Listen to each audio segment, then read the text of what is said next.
নিজেকে বেশি অপরাধী মনে করিয়েন না। আপনি এত ভালো আল্লাহ পেয়েছেন, আপনি এত ভালো রব পেয়েছেন।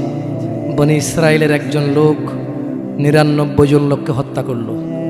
তারপর সে চিন্তা করলো আমার ভালো হওয়া উচিত, ক্ষমা পাওয়া উচিত, জাহান্নামের আগুন থেকে মুক্তি পাওয়া উচিত। বাবা আমি এই জাহান্নাম সহ্য করতে পারবো না, কিভাবে আমি জাহান্নাম থেকে বাঁচবো? তখন সে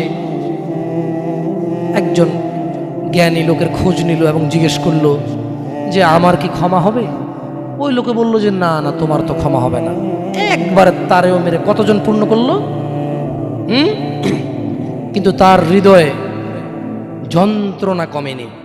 ওই যে একটা যন্ত্রণা, কি কাজ করলে আমি ক্ষমা পেয়ে যাব, কি এমন কাজ করলে আমি আল্লাহর আযাব থেকে রক্ষা পাবো। সে আল্লাহকে প্রচন্ড ভয় পাচ্ছিল। অ্যাট দ্য সেম টাইম সে সিদ্ধান্ত নিয়েছিল যে সে আর হত্যাই করবে না, সে ভালো হয়ে যাবে, অন্যায় করবে না, সে অন্যায় করবে না। কিন্তু তার ভালো হওয়ার জন্য একটা গ্যারান্টি লাগবে যে কে আছে এমন যে আমাকে বলবে কি করলে আমাকে আল্লাহ ক্ষমা করে দেবে। ওই লোকটা যখন মারা যায় আল্লাহ তাকে জান্নাত দিয়েছে। কেন? সে ভালো হওয়ার ইচ্ছা পোষণ করেছে।